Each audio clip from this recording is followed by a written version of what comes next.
Bring in our panel to discuss some other stories, including some breaking news when it comes to the shooting of Alex Preddy.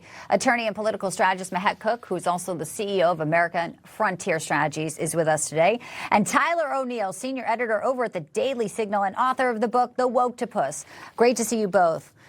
Learning just a few minutes ago that two agents who fired their weapons are no longer on field duty.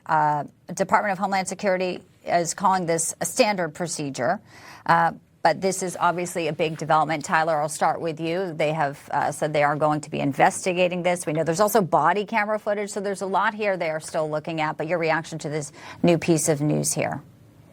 Yeah, we'll have to see. I'm glad that they're looking into the circumstances here. The death of Alex Preddy is another of these very tragic situations where it seems as though Preddy was a member of an ICE Watch organization where he was trying to monitor ICE's activities. And in many of these cases, these ICE Watch groups don't just monitor, they also physically block and get in the way of ICE. This really is a tactic we're seeing on the ground in Minneapolis that is exacerbating tensions and unfortunately leading to more violent incidents like this one. Now, it looked like here that Alex Preddy did not fire his firearm.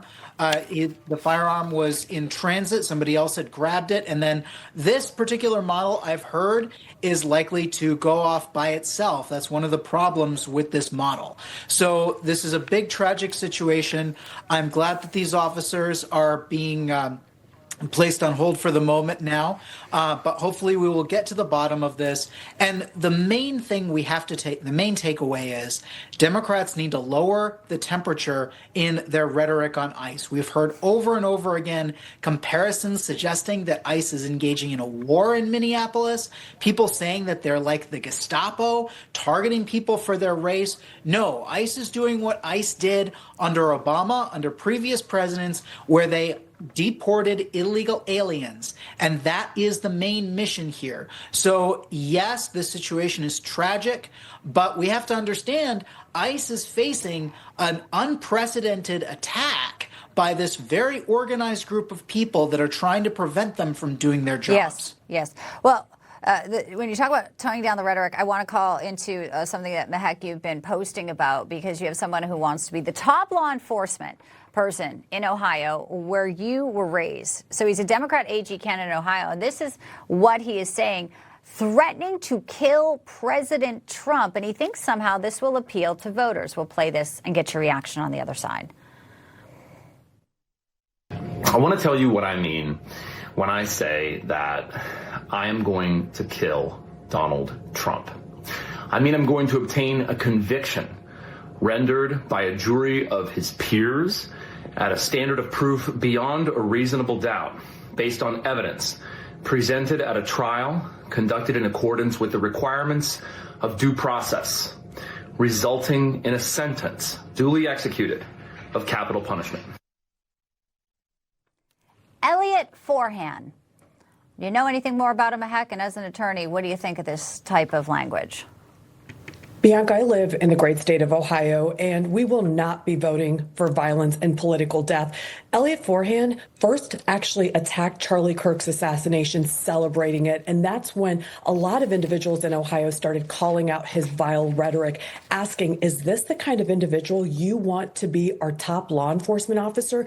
Democrats are no longer a party of bad ideas. They're becoming a party of death. And this individual now is calling for the death of President Trump. This is no longer just political rhetoric. He is turning it into vile assassination culture. And this is normalized in the Democrat Party. There's not a single individual on the Democrat side in Ohio, from Amy Acton, who's running for governor, to anybody else down the line on the Democrat side, that has said this is vile and unacceptable in Ohio. And let me tell you, when you actually sit for the bar exam, as I have, you go through a moral, character, and fitness test.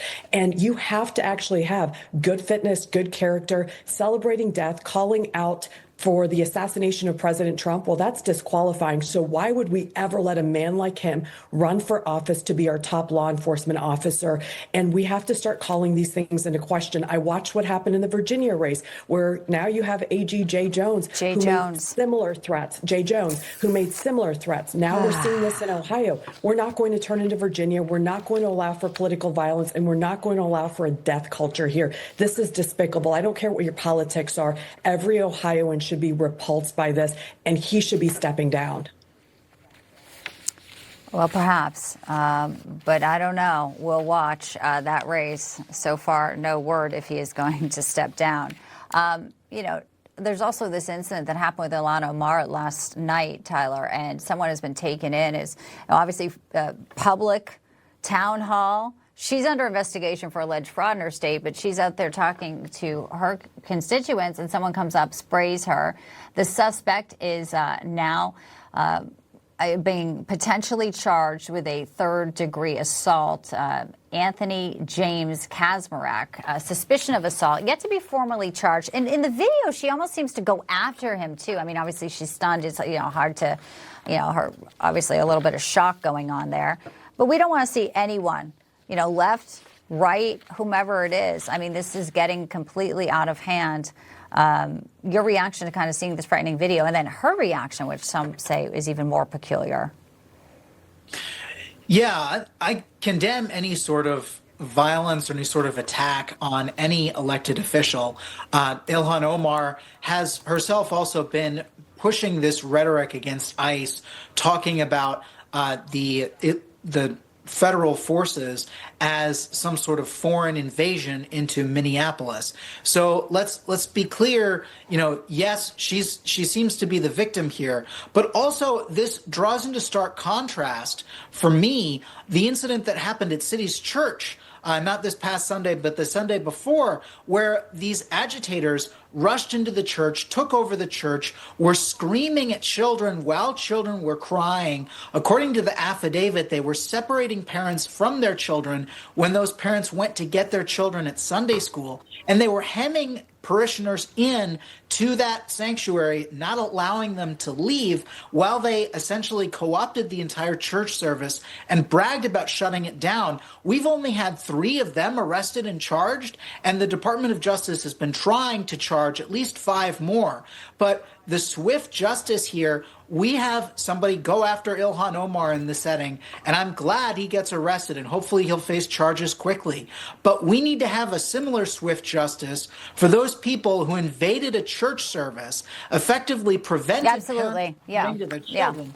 And Harmeet Dillon, and they've got a lot of video of that church service, and courtesy sometimes, thank you to Don Lemon, who was live streaming it. Harmeet Dillon says that they will be continuing that. Real quickly, too, I just have about 20 seconds, but Mehek, this story obviously is where Ilhan Omar is attacked, but she's probably going to have to go on the defense because a lot of questions about how she's worth so much money and this winery now, and they were just following the money with her. I mean, there's like $30 million, and she's a member of Congress. Final thoughts to you, Mehek, on the potential issues for her ahead.